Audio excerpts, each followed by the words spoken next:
Primero que nada, muy buenas tardes a todos. Muy agradecido por la asistencia a esta actividad. Para quienes no me conocen, mi nombre es William Gisling. Yo estoy en este momento aportando en liderar un poco este comité de sustentabilidad o sostenibilidad en la Cámara. Quiero disculpar, Jimena no va a poder estar hoy día.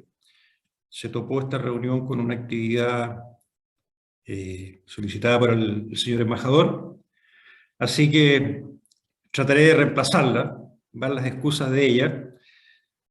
Yo creo que es bien difícil reemplazar a Jimena, pero le pondré todo el empeño. El tema que queremos desarrollar hoy día, que nos convoca, tiene que ver con la famosa Ley de Responsabilidad Extendida del Productor, más conocida como la Ley REP. Me imagino que todos ustedes más o menos saben de qué se trata, sin embargo voy a hacer un muy breve resumen. Esta es una ley que en su esencia promueve la disminución y optimización en la generación de residuos en general, fomentando acciones de reciclaje. Y de alguna manera lo nuevo en esta ley es que involucra y responsabiliza directamente al productor, al importador en la gestión de residuos, cosa que no necesariamente estaba antiguamente, en los años anteriores.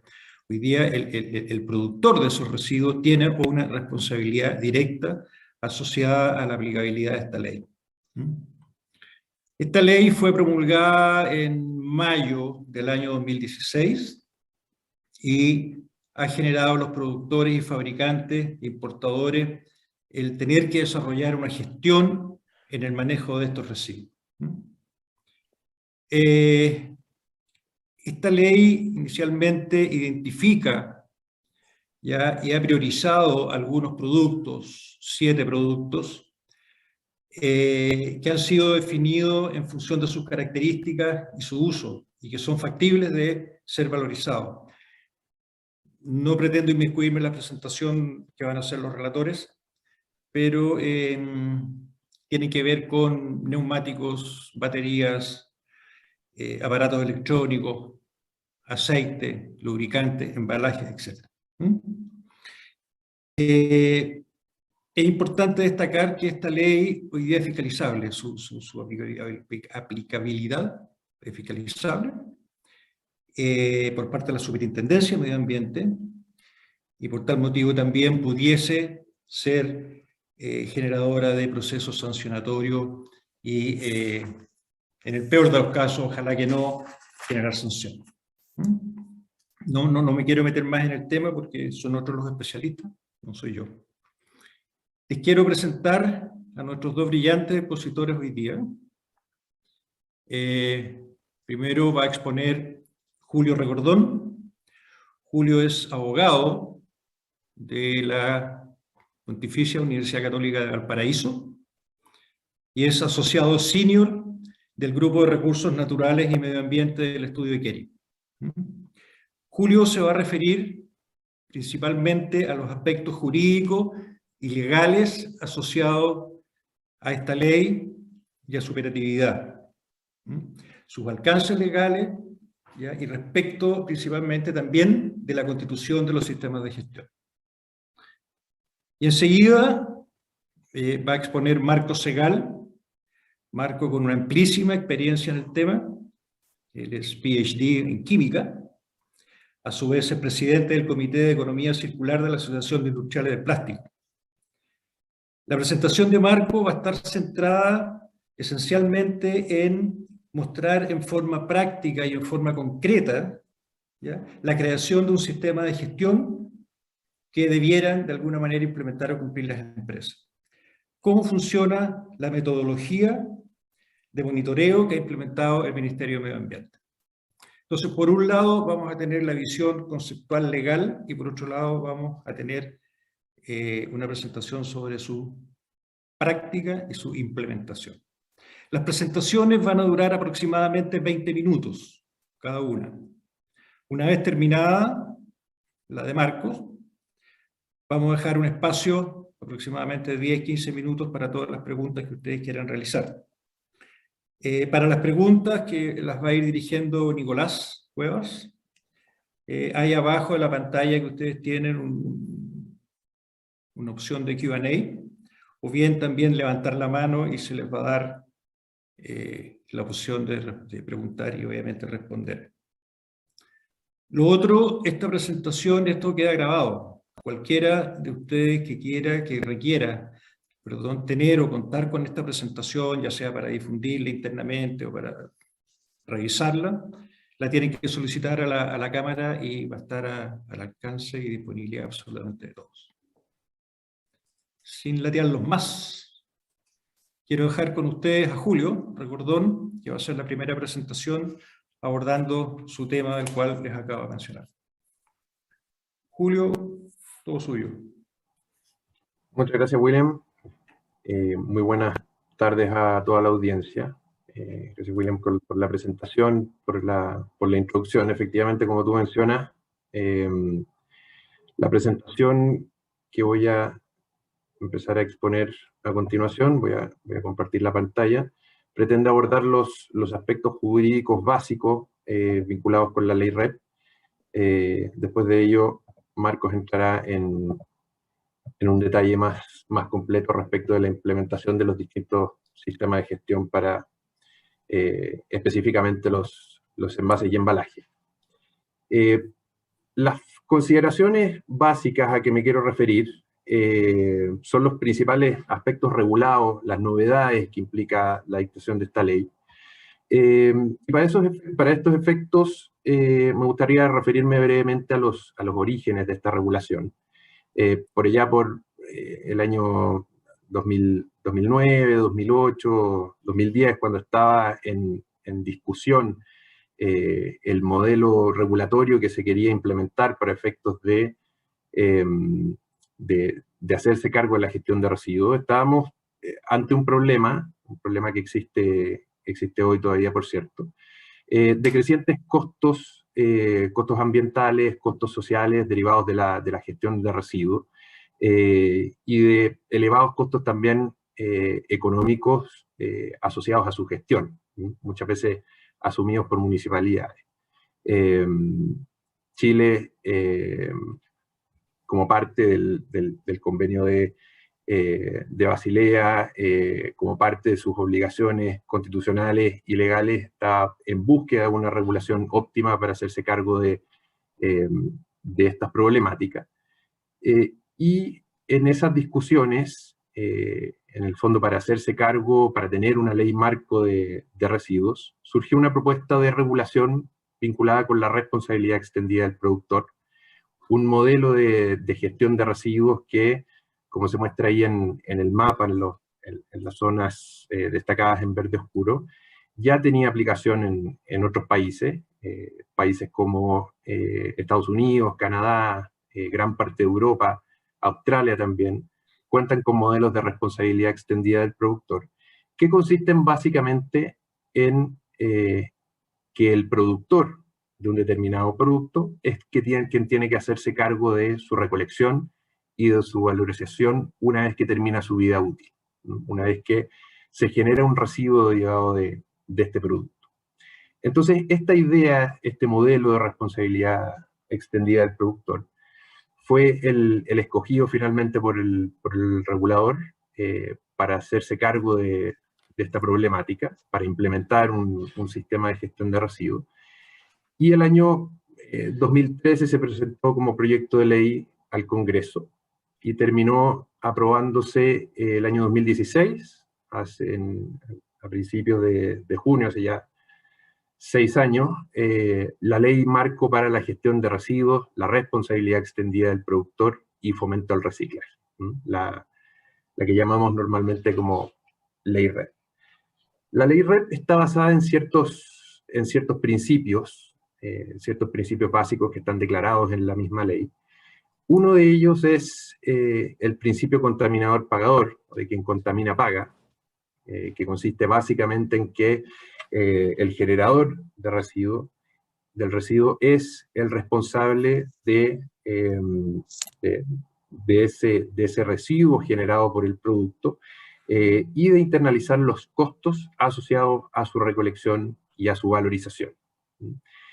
Y también vinculado estrechamente con otro principio recogido en la norma, que es el principio de responsabilidad, ¿ya? Esto es que el generador del residuo, el productor, es responsable de ese residuo generado por el producto y de su valorización o eliminación al término de su vida útil. Por lo tanto, lo que se busca con esta ley es, por un lado, una disminución en los residuos y por otra fomentar el reciclaje de los mismos, su recuperación y su valorización. Entonces, ¿cuáles son los ejes a través de los cuales esta ley pretende cumplir estos objetivos? Por una parte está la definición de ciertos productos prioritarios. Lo mencionaba William al principio de la presentación. La ley establece ciertos productos que se entienden como prioritarios. Lo que se hizo en la opción que tomó acá el legislador fue efectuar un listado de productos que son los que ven ahí en pantalla: los aceites lubricantes, los neumáticos, aparatos eléctricos y electrónicos y pilas, baterías y envases y embalaje. No es, de todas formas, un listado taxativo, porque existe la posibilidad de que el Ministerio del Medio Ambiente, mediante decreto, posteriormente defina otros productos, otras categorías, otras subcategorías de productos prioritarios que queden sujetos a las obligaciones de la responsabilidad extendida del productor. Pero por lo pronto, las obligaciones de la REP aplican a los productos prioritarios que están señalados acá, sin perjuicio de lo cual el Ministerio puede pedir, como lo ha hecho, información a los productores respecto de otros productos que no son los que están listados acá. En segundo término, luego de la definición de los productos prioritarios, está la definición de los actores, digamos, de los distintos actores obligados de alguna manera por las disposiciones de la ley. Y acá encontramos en primer lugar al productor, el productor del producto prioritario de que se trate, que está definido en la ley como la persona que, independientemente de la técnica de comercialización del producto, primero enajene un producto prioritario por primera vez en el mercado nacional. Aquí el término enajenación está tomado como un cambio del dominio del producto. Por lo tanto, aquel productor, aquel fabricante o comercializador que al mismo tiempo pone bajo su propia marca por primera vez en el mercado nacional un producto, califica como productor. También es productor, para efectos de la ley, quien enajena bajo marca propia uno de los productos prioritarios que se adquirió de un tercero, que no es el primer distribuidor, ¿ya? O sea, si es que una determinada compañía adquiere un producto que está sujeto a las obligaciones de la ley, pero luego, antes de su comercialización, a este producto lo modifica, le pone la etiqueta, digamos, de su marca y así lo enajena en el mercado, lo comercializa, es esta empresa la que va a ser considerada como productor para efectos del cumplimiento de las obligaciones de la ley. Y finalmente, una tercera categoría se refiere al importador de un producto prioritario, siempre que tal importación sea para efectos de su propio uso profesional, ¿ya? Acá no califica como importador quien importa un producto para luego venderlo, sino que es el importador que hace esta importación específicamente para destinar este producto al uso profesional, al uso industrial que corresponde. Por lo tanto, si una determinada empresa importa maquinaria, por ejemplo, para sus procesos productivos, son ellos quienes van a calificar como productores de esa maquinaria, eventualmente como aparato eléctrico electrónico, y también de los envases y embalajes que eventualmente puedan generarse según la cantidad de que se trate. Y bueno, hay otros actores también reconocidos en la ley. Acá la ley hace un reconocimiento básicamente de la realidad de la gestión de residuos. Ustedes bien saben que en la cadena de gestión de los residuos, de generación, de su recolección y de su gestión, participan distintos actores. Están los recolectores de base, quienes efectúan básicamente labores de recolección. Están los distribuidores, los comercializadores, que no necesariamente van a ser productores, en el fondo participan de procesos de la cadena de distribución, de comercialización, antes de su enajenación en el mercado. Están los gestores, quienes realizan las distintas operaciones de manejo de los residuos.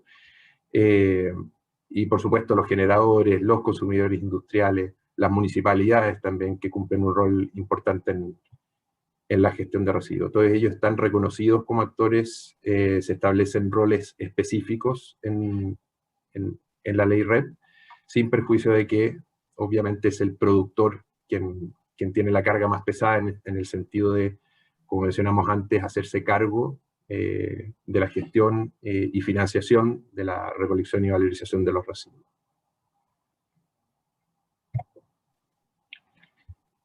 En tercer término, lo que hace la ley es establecer obligaciones, que en el caso de los productores hay obligaciones que son actualmente exigibles. Vamos a ver más adelante que la ley, a pesar de haberse dictado hace un buen tiempo, haberse publicado hace 6 años, todavía no está plenamente en vigencia, pero sin perjuicio de ellos hay obligaciones que son exigibles actualmente, principalmente la inscripción en el registro de emisiones y transferencia de contaminantes, que es la plataforma de ventanilla única administrada por el Ministerio del Medio Ambiente, donde se va a acreditar el cumplimiento de las distintas obligaciones de la ley, la acreditación de las distintas metas de recolección, de valorización, la entrega de información, se hace a través de esta plataforma. Por lo tanto, la inscripción es una obligación básica en este sentido.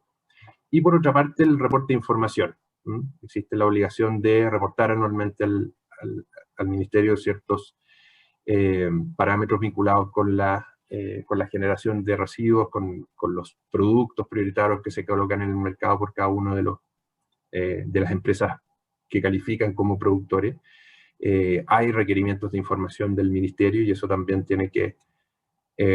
son obligaciones plenamente exigibles a las empresas, fiscalizables también por la Superintendencia de Medio Ambiente.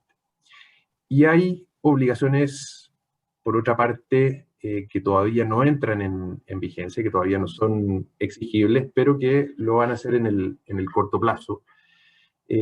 Básicamente acá es la obligación central, es el cumplimiento de metas de recolección y valorización. Un elemento esencial de la responsabilidad extendida del productor es el cumplimiento de metas, o sea, los productores de los productos prioritarios van a estar sujetos al cumplimiento de metas anuales, que van a ir variando, como lo vamos a ver más adelante, y metas que van a estar vinculadas con la recolección, por un lado, de los residuos, y también con su valorización. Entonces, determinado porcentaje de los residuos de los productos que se colocan en el mercado por cada empresa tienen que ser recolectados y valorizados. Tendrán que serlo. Y por otra parte, se establecen, y van a entrar en vigencia también próximamente, cumplimiento de obligaciones asociadas para los distintos productos prioritarios. Obligaciones específicas vinculadas con normalmente los sistemas de gestión, obligaciones de ecodiseño de los productos, obligaciones específicas en cuanto a la recolección, en cuanto a la disposición de sistemas de recepción de residuos, etc.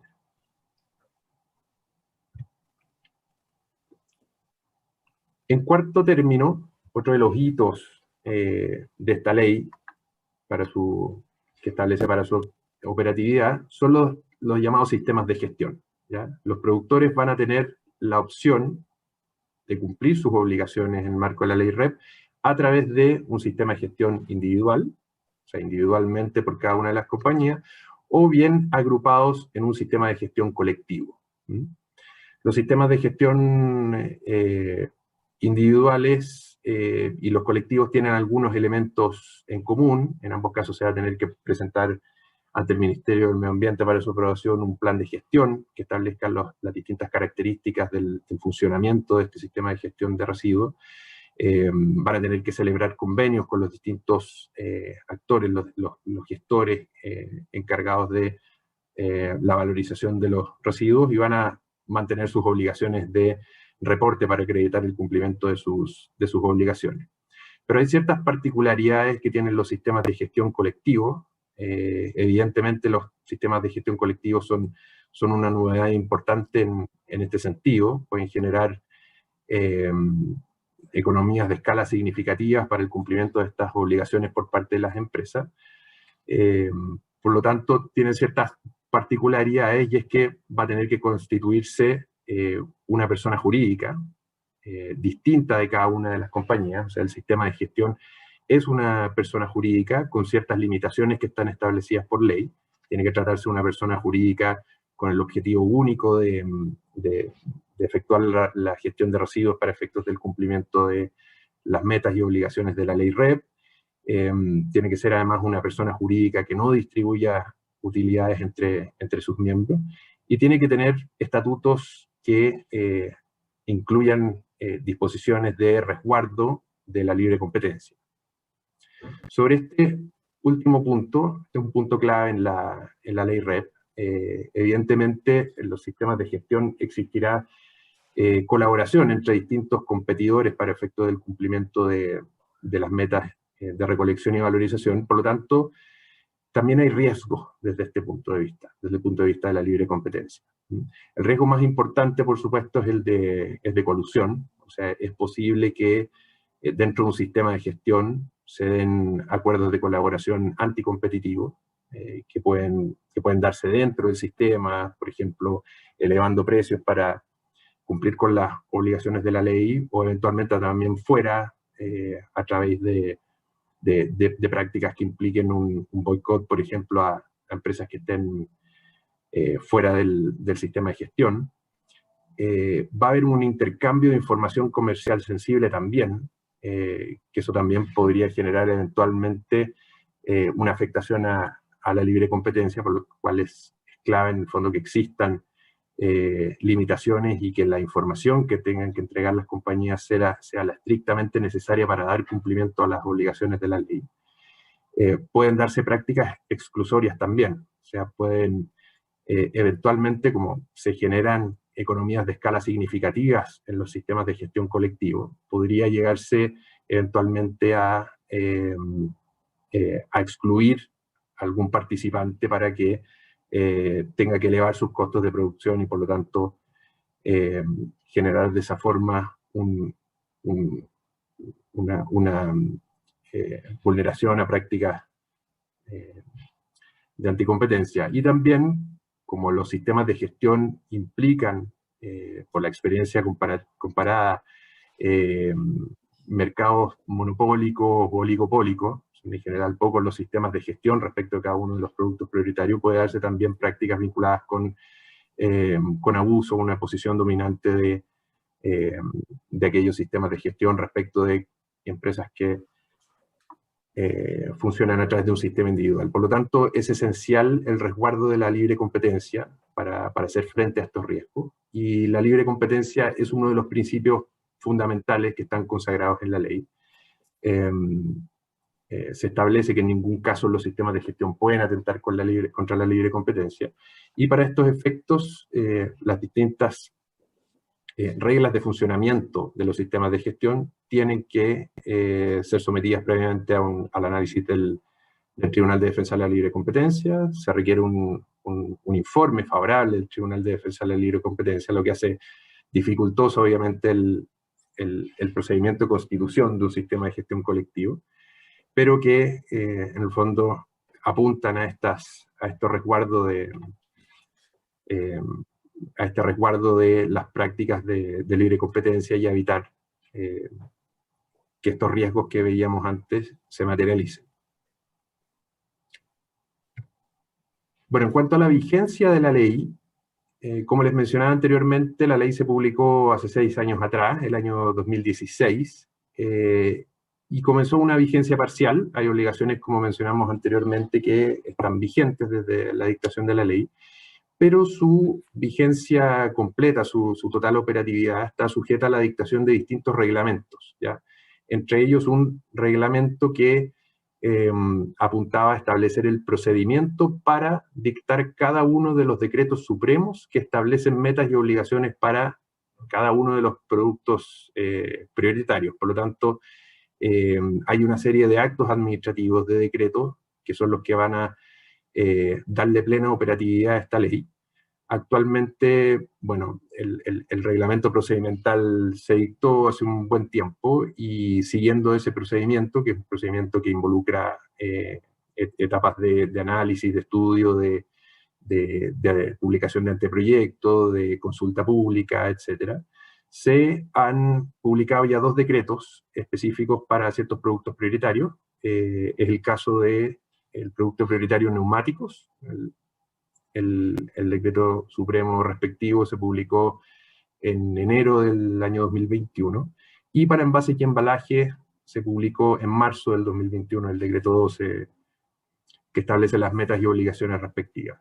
Está en elaboración todavía el decreto supremo que establece las metas de recolección y valorización y obligaciones para pilas y aparatos eléctricos y electrónicos, y también el de aceites lubricantes. Recientemente se publicó un anteproyecto, pero todavía están en elaboración en el Ministerio de Medio Ambiente.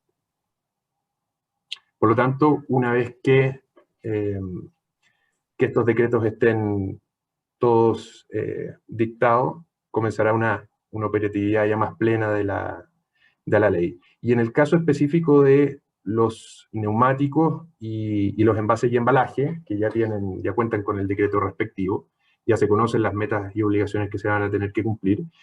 Estas metas todavía no son exigibles. En el caso de los neumáticos lo serán a partir de enero del año 2023, y en el caso de envases y embalajes será a partir de octubre del año 2023 también. Por lo tanto, nos vamos acercando prontamente a la fecha en que finalmente van a ser exigibles estas metas de recolección y valorización. Para terminar, voy a hacer referencia al sistema de fiscalización y sanción, algo bastante importante que lo mencionó también William al principio, y es que la Superintendencia de Medio Ambiente es el organismo al que la ley faculta para controlar y para fiscalizar el cumplimiento de las distintas disposiciones de la ley, del cumplimiento de las metas y obligaciones, las distintas obligaciones vinculadas con los requerimientos de información, con el cumplimiento de los porcentajes de recolección y de valorización que se exigen. Y la relevancia de esto es que la superintendencia tiene atribuciones para imponer sanciones bastante altas, ¿ya? Puede imponer, en el peor de los casos, sanciones de multa de hasta 10.000 unidades tributarias anuales, o sea, cerca de 8 millones de dólares, por infracciones gravísimas, y hay una graduación entre infracciones gravísimas, graves y leves, que tienen techos distintos de multa.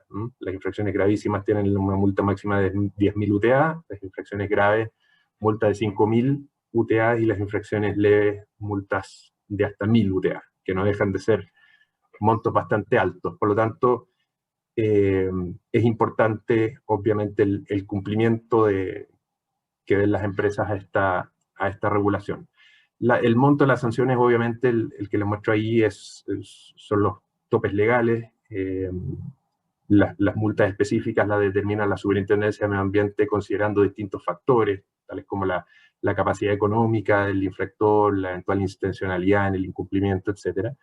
Pero, en el fondo, son multas bastante altas las que puede imponer. Por lo tanto, es clave acá dar cumplimiento a estas obligaciones, especialmente considerando que la Superintendencia de Medio Ambiente efectivamente está fiscalizando esto, ya ha iniciado algunos procedimientos sancionatorios, ha formulado cargos contra empresas por no cumplir con los deberes de entrega de información. Por lo tanto, la fiscalización y la contestación ciudadana de la superintendencia no es meramente declarativa, ¿no? Es en serio. Eso es básicamente lo que les quería exponer hoy, el marco general. Así que muchas gracias, y ahora la parte más específica lo podrá analizar Marcos. Muchas gracias, Julio, por la presentación muy clara. Como dije al principio, vamos a esperar terminar con los relatores para poder dar espacio a responder las preguntas. Voy a dejar con usted ahora a Marcos, que Marcos Segal, como dije inicialmente, va a mostrar una visión más práctica de la implementación de esta ley.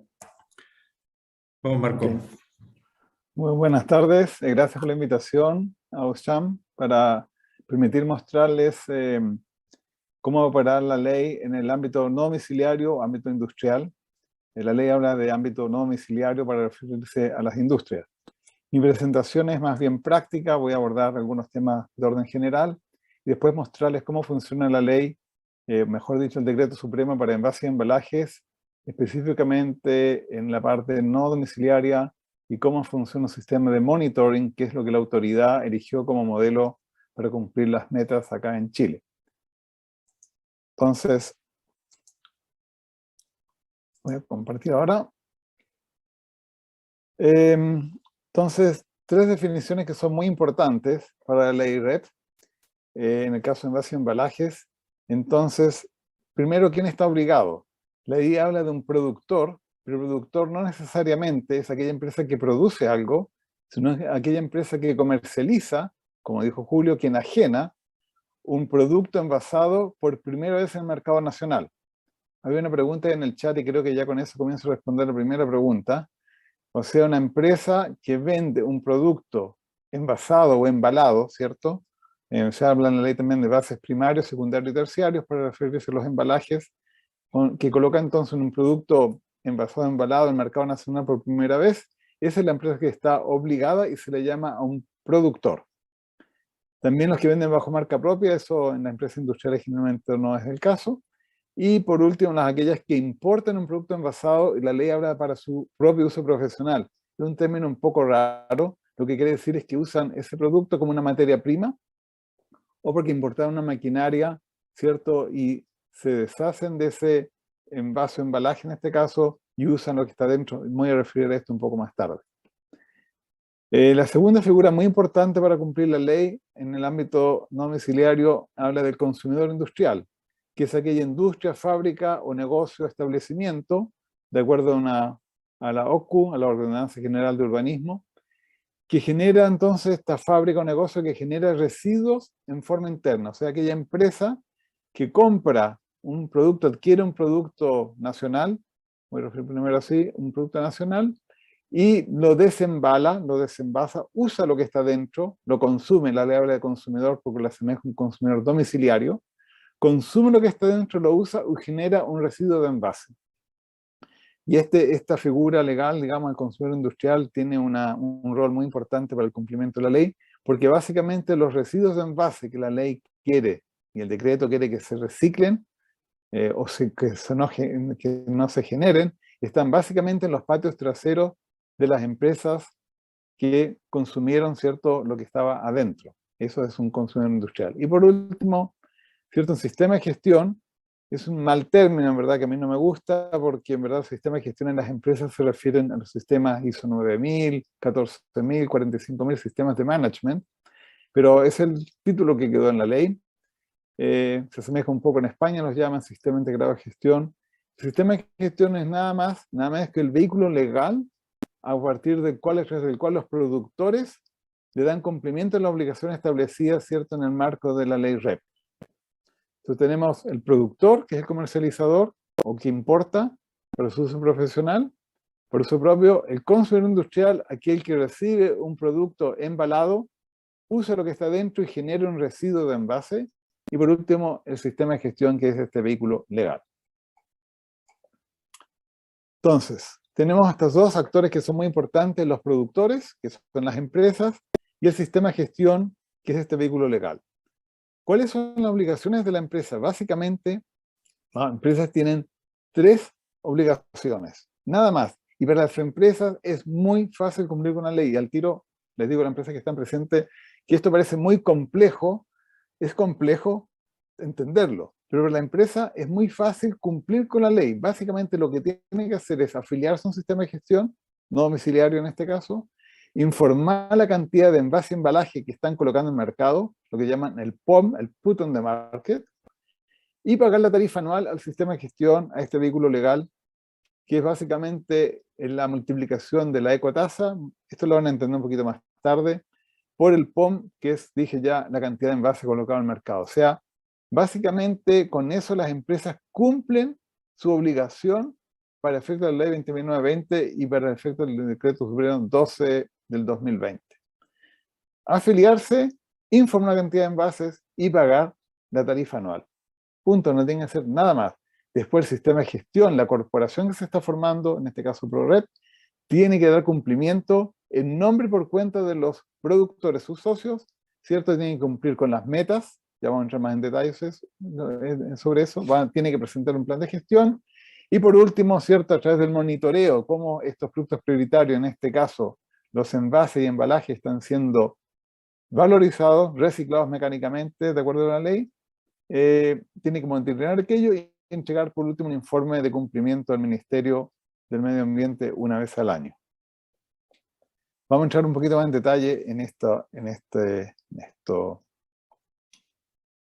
Entonces, ¿quiénes están afectos? Son aquellos productores, ¿cierto? Que dijimos que son usuarios que consumen un producto industrial, generan un residuo de envase, o que han importado productos envasados y embalados para uso propio, por ejemplo, un equipo, una materia prima que usan en sus instalaciones fabriles. Y si no tienen fábrica, a lo mejor importaron algo a sus bodegas, desembalaron lo que había dentro, ¿cierto? Generaron ese residuo de envase. Por tanto, ese residuo de envase se generó por primera vez en el mercado nacional, ya que fue importado, y se generó ese residuo. Por lo tanto, eso también es parte de los envases y embalajes obligados por la ley. Para decidir si un producto es un envase o no, existe el catálogo de envase y embalaje que publicó el Ministerio en marzo de este año. Ahí se establece bastante claramente a qué categoría pertenece un envase o embalaje, si es domiciliario o no domiciliario. En algunos casos, por ejemplo, en caso de las pinturas, nos da por el volumen. En caso de agente de limpieza también, a partir de cierto volumen, ese envase es un envase no domiciliario, a partir de otro volumen es domiciliario. Pero algunas cosas son siempre no domiciliarias. Por ejemplo, prácticamente todo lo que va en el ámbito de la construcción es no domiciliario. Ahora, ¿a qué tipo de residuos de envase aplica esto? Embalajes, a cajas, a bines, sacos, maxi sacos, contenedores, film de embalaje, muy importante, tambores, IBCs. Muchos acá usan IBC, yo creo en el ámbito, ¿cierto?, de los socios de Auchan, muchos usan IBC, ¿cierto?, que reciben productos auxiliares en estos contenedores de 1.200 litros, y otros. También los envases de aceite de motor, de aditivos, ¿cierto?, para vehículos, todo eso está en el ámbito de envases obligados por la ley. ¿Quiénes están obligadas? Prácticamente todas las empresas que venden el B2B en Chile, porque 300 kilos de envase es bien poquito, o sea, ya a partir de esa cantidad, todas las pymes ya estarían entrando a ser obligadas por la ley. ¿Qué materialidad? Esto es bien importante, porque eso, aquí hay una pregunta que surge siempre. Solamente estas 3 materialidades están obligadas por la ley. La ley las llama subcategorías: el metal, o sea, básicamente tambores, ¿cierto?, metálicos en general, o sunchos metálicos en el caso de las mineras, en caso que vendieran algo en el mercado nacional ensunchado, el papel y cartón, y el plástico. La madera tiene una obligación de ser informada, los palés de madera, cuando son colocados en el mercado nacional por primera vez, como embalaje, terciario en este caso, envase terciario, pero no tiene obligación de recolección. No todavía, por lo menos, ni valorización. Y como dijo Julio, ya las multas por no integrarse a un sistema de gestión y no cumplir con la ley pueden llegar a ser multas altísimas, Ustedes saben que la superintendencia, digo yo, tiene la mano pesada. Esta no es una ley municipal, no habla de UTM, habla el tiro de UTAS. Entonces, básicamente, ¿cómo funciona la ley REP en la práctica? Es que los productores se tienen que reunir y formar un sistema de gestión. En este caso, en Chile, lo que se están formando son corporaciones sin fines de lucro. Y forman esta organización, este vehículo legal, para dar a través de los gestores y de los valorizadores, dan cumplimiento a la ley. Voy a entrar un poquito más en detalle en esto, todavía no se entiende bien. Y le entrega una vez al año un informe al Ministerio de Medio Ambiente, y quien, cierto, supervisa todo esto es la Super de Medio Ambiente.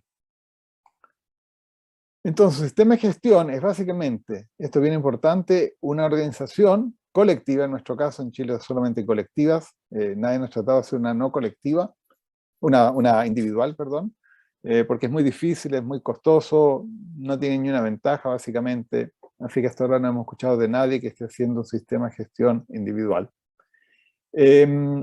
Entonces, ¿quiénes la forman esta organización vehículo legal? Solamente productores, solamente empresas que están obligadas por la ley. Dentro de esta corporación no hay ni gestores, no hay valorizadores, no hay asesores, no hay abogados, no hay empresas de logística, no hay nadie. Solamente las empresas obligadas por la ley pueden ser parte de esta corporación.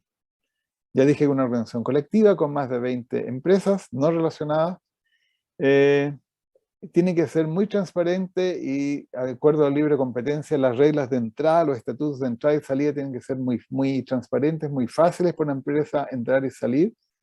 Y tiene que resguardarse mucho la información que es entregada al sistema de gestión, a la corporación, de tal manera que nadie pueda saber la cantidad de envases y embalajes que una empresa X coloca en el mercado, ya que es una información sensible en términos comerciales. Y por último, esta organización no puede tener un fin de lucro, o sea, no reparte utilidades, lógicamente tiene que tener utilidades porque si no estaría quebrada, pero no reparte esas utilidades, sino que las reinvierte.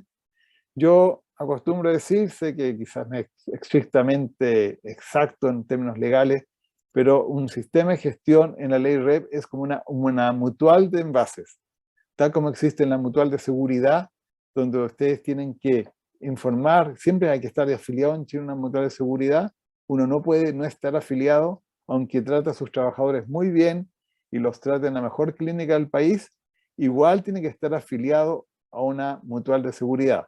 En este caso, hay que estar afiliado a un sistema de gestión. Por muy bien que uno maneje sus residuos, por muy bien que uno sea zero waste, eso no exime de la obligación de estar integrado, asociado a un sistema de gestión, a este vehículo legal. Entonces, recién mencioné esto, la gestión interna de residuos es la labor del consumidor industrial. Acuérdense que la ley tiene dos figuras muy importantes, el productor, yo voy a entrar un poquito más en detalle en esto, y el consumidor industrial es aquel que compra del productor un producto embalado, lo desembala en sus bodegas, o en su patio, en su digamos, lugar industrial, consume, usa lo que está dentro, ¿cierto? Y genera un residuo envase. Ahora, si ese consumo industrial es zero waste, maneja muy bien sus residuos, eso está muy bien para la ley, pero no exime al productor, aquel que le vendió aquel insumo envasado, no lo exime de ser parte de un sistema de gestión. Por lo tanto, la buena gestión de residuos no exime a un productor, ¿cierto?, de integrarse a un sistema de gestión y cumplir con las metas, ¿ya? Las metas, acuérdense, se cumplen a través de los consumos industriales. Me voy a saltar esa por mientras y quiero ir a esta lámina que es la principal, es el corazón de un sistema monitoring para el cumplimiento de la ley. ¿Cómo funciona esto? Es una lámina que nos regaló nuestro socio estratégico Valipack en Bélgica. Valipack es un sistema de gestión no domiciliario en Bélgica, con el cual las empresas belgas cumplen con la ley REP, y es el modelo que el ministerio tomó como modelo, la Oficina de Economía Circular, cuando estableció el decreto supremo para los envases y embalajes, cómo las empresas podrían en Chile cumplir en la parte no domiciliaria, porque es un sistema de bajo costo. ¿Y por qué es de bajo costo? Porque básicamente hoy día las empresas industriales ya están en general manejando razonablemente bien sus residuos en sus patios traseros. Ahora voy a entrar acá a explicar esta lámina. Aquí tenemos al productor. Este productor es aquella empresa que, como dijimos, coloca un producto envasado, enajena, un producto, una mercancía embalada por primera vez en el mercado nacional, o aquella empresa que importó para su uso propio algún equipo, alguna maquinaria, alguna materia prima, y generó un residuo de envase en su patio trasero. Entonces, este productor vende una mercancía, ¿cierto? Un producto envasado, embalado, a un cliente. Ese cliente, cuando desembala aquel bien que le vendió el productor, lo usa, consume, llaman a ese bien, y genera un residuo de envase. Y se convierte, por lo tanto, en un consumidor industrial porque consumió lo que necesitaba y generó un residuo. Es igual cuando ustedes van al supermercado o traen a sus casas, ¿cierto? Compran ¿cierto? Un delivery y les entregan un yogurt. Ustedes abren el envase de yogurt, consumen el yogurt y generan un residuo de envase. La lógica en la ley, en la parte no domiciliaria, es la misma. Este consumidor, este cliente, ¿cierto? Esta empresa recibió un bien envasado, embalado, usó lo que estaba dentro y generó un residuo de envase. ¿Qué hace el sistema de gestión? Este productor, por ley ya dijimos, tiene que estar asociado a un sistema de gestión. Por lo tanto, ya cumplió con la primera obligación. Esto lo voy a repetir varias veces porque para las empresas es súper difícil entender esto, que es tan simple para ellas cumplir con la ley REP. Primero, se asoció a un sistema de gestión. Check, cumplió con la primera obligación. 2, informó la cantidad de envases que colocó al mercado. Toda esta mercancía embalada que vendió, enajenó en el país, no las que exportó, enajenó en el país, tiene que saber cuántos envases, embalajes salieron de sus bodegas y llegaron a sus clientes, le informa esto al sistema de gestión y después le paga la tarifa anual, de acuerdo a la cantidad de envases que colocó. Con eso, los productores cumplieron con la ley REP. Todo lo que viene ahora es problema y tarea del sistema de gestión. ¿Qué hace el sistema de gestión? Va donde el consumidor industrial, donde están empresas que generan residuos, les da un pequeño incentivo en plata, en dinero, o puede ser a través de cursos o cosas, y les enseña a gestionar mejor sus envases, sus residuos de envase. ¿Para qué? Para que ese gestor, cuando le retira al consumidor industrial sus residuos de envase y otras cosas, estén segregados de tal manera que sean reciclables. Porque la ley persigue, como dijo William al principio, lo que la ley persigue es que haya mayor valorización de residuos de envase en el país. Por lo tanto, o que no se generen tantos residuos de envase a través del reuso. Entonces, el sistema de gestión le da un incentivo para que esta empresa haga dos cosas. Maneje bien y manipule mejor sus residuos de envase para que puedan ser finalmente reciclados a través de un gestor y un reciclador, y para que le entregue la información. ¿Qué información? ¿Cuántos residuos de envase anualmente le sacaron sus gestores? Generalmente es un gestor con cual tiene un contrato, sea un ecológico, un Reciter, en Faena, en fin, como se llama, en Veolia, hay varios gestores de industriales, para saber qué es lo que le entregó a estos gestores. Después el sistema de gestión, ProREP en este caso, va donde el gestor y le pregunta cuántas cantidades de esos envases y embalajes llegaron a un reciclador. Y le dice, mira, en verdad, no todo, porque la mitad venía malo, venía mojado los cartones, el plástico estaba contaminado con tierra y los tambores metálicos estaban llenos de residuos peligrosos. Por lo tanto, no pudo ir nada a un reciclador. Entonces, el sistema de gestión lo que hace, vuelve a los consumidores industriales y los incentiva a que sus envases sean mejor tratados para que sean finalmente reciclados.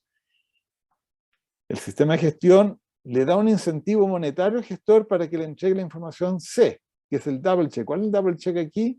Que la cantidad que fue al reciclador. Y con el reciclador también tiene cierta relación de chequear, ¿cierto?, que lo que llegó acá es correcto. Por lo tanto, como ustedes ven, es un sistema de trazabilidad de los envases que salen de los productores, van a sus clientes, son retirados por un gestor de sus patios traseros para llegar finalmente a la planta del reciclador.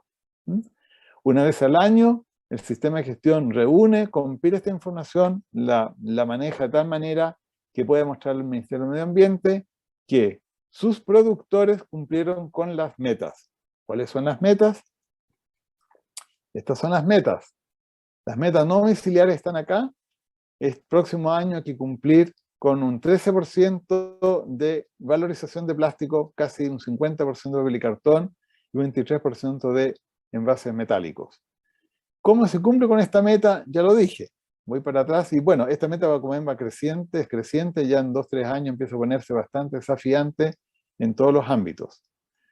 Se supone que en Chile se generan aproximadamente 800.000 toneladas de envases no domiciliarios al año. Este es un dato del Ministerio del Medio Ambiente, y por lo tanto las empresas tendrían que cumplir, en todas las empresas en Chile se afiliaran a un sistema de gestión, tendrían que cumplir con con un porcentaje de esta cantidad. ¿Cómo funciona en la práctica? Vuelvo a esta lámina, y con eso está casi terminando. Si aquí tenemos, y este es el ejemplo más práctico que les voy a dar, si aquí tenemos 100 productores, y cada uno colocó 10 toneladas de envases o de embalajes plásticos en el mercado, para seguir con el plástico. Yo vengo del mundo plástico, así que me gusta dar un ejemplo del plástico. Entonces colocaron 10 toneladas de, sean bidones, o Hornfin Stretch, o cualquier otro maxi sacos, en fin, IBC, colocó algo, ¿cierto?, en sus clientes. Entonces cada uno colocó 10 toneladas, por 100 productores tendríamos 1000 toneladas. El sistema de gestión tiene que dar cuenta que vuelvo para atrás, un 13%, ¿cierto?, de ese plástico fue efectivamente reciclado. O sea, hay 100 productores, 10 toneladas cada uno, 1000 toneladas, el 13% son 130 toneladas. ¿Qué hace el sistema de gestión que hace ProRep? Va a ir a estos consumidores industriales donde se generan esos residuos de embalajes plásticos, le va a captar esa información, va a hacer un contrato con ellos, y cuando pueda demostrar que 130 toneladas llegaron a un reciclador, con eso cumplió con la meta en plástico para el año 2023. Ahora, todo esto es auditado, el sistema de gestión tiene que tener auditores, que la empresa entregue la información correcta, que no haya cheating, ¿cierto?, que las cantidades sean las que dicen, que las facturas correspondan efectivamente a la realidad, etcétera, etcétera. Eso básicamente es un sistema de gestión no domiciliario. Ahora voy a la parte práctica, que es lo que está haciendo ProRep. ProRep fue encargado por un grupo de empresas que estaba primero en una iniciativa del SOFOFA Hub, que le encargó a una consultora de origen alemán, hoy día es una consultora, tiene un contrato con la empresa alemana, de conformar y articular un sistema de gestión no domiciliario en Chile. Para eso las empresas contrataron a RIC, la están contratando porque estas empresas se están sumando, para que generen las condiciones, ¿cierto?, de formar una corporación sin fin de lucro que cumpla con todas las obligaciones que dicta la ley 20.920. RIC contrató a Kerry, ¿cierto?, para esto, que le está dando la asesoría legal para la elaboración de los estatutos, la presentación al Tribunal de Defensa y Libre Competencia, la fiscalización económica, todos trámites que contemple la ley. Tenemos como asesores, ¿cierto?, a Valipack de Bélgica y a RIC Alemania. Muy cortito, ¿quiénes son ellos?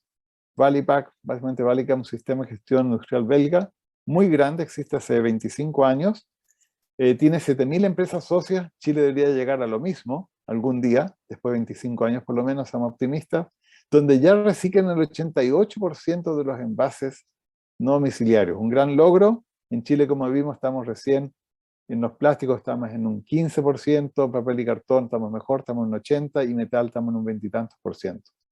En Bélgica ya se recicla el 88% de los envases no domiciliarios.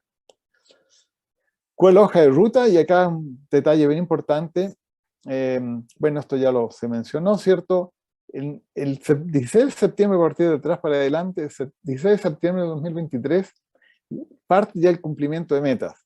Pero un año antes, en 16 de septiembre del 2022, o sea, en, 15 semanas más, o sea, en 3 meses y medio más, ya las empresas tienen que estar incorporadas a un sistema de gestión, para que el sistema de gestión, cuando presente el 16 de septiembre, hasta el 16 de septiembre, su plan de gestión, como lo exige el decreto supremo, un año antes hay que presentar el plan de gestión, esas empresas estén incorporadas ya a esta organización sin fin de lucro, porque si no, no estarían cumpliendo con la ley. Uno cumple la ley, les dije, asociándose a un sistema de gestión, después pagando, informando la cantidad de envases y la tarifa. La cantidad de envases que hay que reportar para informar el plan de gestión este año son los envases del 2021. El 2020, la ley tiene, bueno, no entré en esos detalles más de origen de corte legal, pero en este año se informan los envases del 2021, que ustedes ya supongo lo han informado en la página de Medio Ambiente, la ventanilla única en Red C. Ahí se informa la cantidad de envases que uno está colocando en el mercado. Hasta el 30 de junio hay plazo para informar los envases del 2021, y hay hoy día en la ventanilla única un espacio para la ley REP, envases no domiciliarios y envases domiciliarios. Con esa información, el sistema de gestión ProRep va a presentar un plan de gestión que es un ladrillo, digo yo, bien grande, donde se detalla con muchos pormenores cómo esta organización va a cumplir con la ley, cómo recabar la información, cómo se va a entregar al ministerio, qué tipo de contratos va a tener, cuál es el modelo de cumplimiento, cuál es el modelo de la plataforma, el software para cumplir con cómo recabar esta información de forma electrónica, cómo son las reglas de entrada y salida al sistema de gestión, etcétera, etcétera. Por lo tanto, el plazo para ingresar al sistema de gestión es ahora en estos meses, porque no queda mucho más tiempo y hay que hacer un análisis de los envases que las empresas tienen para ver si son efectivamente están informando bien, que no estén informando de más y tampoco de menos. Bueno, estamos ya en esta etapa y en este desarrollo. El resto ya es información conocida, no quiero detenerme en eso para dejar espacio para las preguntas. Ya dije que las razones para integrarse, dije, es porque es una obligación, hay que hacerlo igual, y mientras antes se haga, uno puede tomar mejores decisiones, de una asesoría de cómo computar bien sus POM, el cantidad puesta en base en el mercado, y también se posicionan públicamente. Estas son las empresas que están hoy día en ProRep. El número es creciente porque están entrando semana a semana nuevas y nuevas empresas. Ahora en junio están entrando varias empresas más, porque como decía, hay que ser en esto dirigente y no esperar hasta último momento. Creo que Sokimich es socio de UCHAM, ¿no? Eso sería. Muchas gracias. Y entonces, volvemos entonces acá al pleno.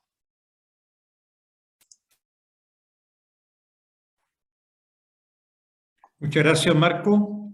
Muchas gracias, Julio, por las presentaciones. Súper claro. Claro nos queda que ayer te pega. Y que es un tema del cual hay que hacerse cargo. Un tema, como se dijo, es fiscalizable, ¿ya? Y eso no es menor, digamos, no solo por los eventuales procesos sancionatorios que se pueden levantar, sino que por las sanciones, ¿ya? Y además tiene que ver con un tema que está asociado a la reputación y a la forma de actuar de las empresas y al cumplimiento de sus propios estándares. Nicolás, vamos con las preguntas en beneficio del tiempo. Tú las ibas a... Vamos a partir de las primeras que se hicieron. Diego Riquelme nos pregunta, se han ido respondiendo varias preguntas igual durante la presentación, pero para que quede todo claro. En el caso de hospitales y clínicas, quienes compran productos de su uso profesional, ¿quién los importa y los vende a la clínica / hospital? ¿Sería responsable? Ahí Julio, Marco. Sí, voy a responder yo, una pregunta bien práctica. Efectivamente, todo el catálogo de envases dice, con excepción de muy poquitas cosas, que prácticamente todo lo que se vende a clínicas y hospitales va en envases que son catalogados de no domiciliarios. El responsable normalmente no es la clínica o el hospital. En la clínica o el hospital es un consumidor industrial, como dijimos, y el que es responsable por la ley REP es el comercializador que enajena, ¿cierto? Vende por primera vez esos esos productos a la clínica. Otra consulta. La principal desventaja de la ley REP es que existen más de 12.000 empresas que no saben que se les aplica la ley REP. ¿A qué se arriesgan estas empresas? ¿Cómo se fiscalizará a aquellas empresas que no lo saben y por tanto no estarán declarando ni cumpliendo metas? Esa es una buena pregunta porque efectivamente es así. O sea, hay muchas empresas que todavía no saben que son obligadas por ley REP. Pero eso, claro, no está considerado en en la norma, y la fiscalización y sanción de la superintendencia puede afectar a esas empresas perfectamente. Entonces, ¿a qué se exponen estas empresas? A multas que pueden ser bastante altas, no registrarse en el REDC, en el Registro de Emisión y Transferencia de Contaminantes, que es una de las obligaciones básicas, es considerada, por ejemplo, una infracción gravísima. Entonces, las multas máximas pueden llegar a las 10.000 UDA, no cumplir con las metas es considerada una infracción grave, que tiene un máximo de 5.000 UDA, por lo tanto, es un riesgo importante y pueden quedar sujetas a formulación de cargos de parte de la superintendencia. Lo que es muy probable que pase, porque al momento en que empiecen a regir las metas, no todas las empresas van a ser parte de un sistema de gestión, tampoco van a estar gestionándolo individualmente. Es muy probable que haya formulaciones de cargo de parte de la superintendencia y que estas empresas tengan que presentar programas de cumplimiento en el fondo para corregir esto, para lograr en el fondo volver al cumplimiento de la norma y evitar ser sancionados, pero obviamente lo ideal es no caer en eso, no arriesgarse a un procedimiento sancionatorio y por lo tanto cumplir desde ya con la norma, y para aquellas empresas que tienen la duda de si califican como productor o no, hacer esa averiguación, cerciorarse y tomar las medidas que correspondan en el caso de que califiquen como productores. Perfecto. Otra pregunta. ¿Cómo establecen las metas para los productores? Sí, lo estoy viendo acá de Ingrid. Las metas están, como dije, las metas son para los sistemas de gestión que cumplen por cuenta de los productores, ¿cierto? Las metas no son individuales para cada empresa porque están integradas o afiliadas a un sistema de gestión. Son grupales y colectivas y no son individuales. Perfecto. La siguiente dice, ¿cómo saber que mi empresa debe cumplir si no he declarado anteriormente residuos? ¿Cuál es el primer paso? El primer paso, sí, perdón, Julio. Sí, creo que, claro, independiente de si haya declarado anteriormente residuos, el primer paso es en el fondo hacer la averiguación, ver si efectivamente la hipótesis que establece la ley para la empresa en particular, o sea, si califica como productor de uno de los productos prioritarios, se verifica o no. Si ese es el caso, habrá que cumplir con las distintas obligaciones de la ley. Y para eso es posible, en el fondo, es posible hacer las consultas correspondientes del caso. Pero ese es el análisis básico que hay que hacer. Muy bien. Acá también preguntan, ¿esta ecotasa de alguna u otra forma se traspasará a los clientes? ¿Existirán las boletas cuánto se está pagando por este valor? No, eso, o sea, si la ecotasa, si la empresa quiere este mayor costo de traspasarlo a sus clientes, una decisión libre y soberana de cada empresa. Y no va a estar en las boletas, ni en las facturas. Acá también preguntan, ¿los consumidores industriales deben entregar esta información a través del REC? REDC. Los consumidores industriales tienen una obligación hace años ya de informar sus residuos a través de la ventanilla única REDC. Registro de emisión y transferencia de contaminantes. O sea, esto no es nuevo, ¿sí? Ellos tienen que hacerlo ya hace muchos años. Lo que pasa es que ahora tienen que también hacerlo, hay una ventanilla para los productores que es consumos industriales, todavía no hay productores de acuerdo a la ley. Hay una parte de la ventanilla única que tiene una parte REP. Eso es lo nuevo este año. Ahí complementando la respuesta de Marco, y en el mismo sentido, la ley establece una obligación específica para los consumidores industriales, que es de entregar los residuos correspondientes a los productos prioritarios al sistema de gestión respectivo.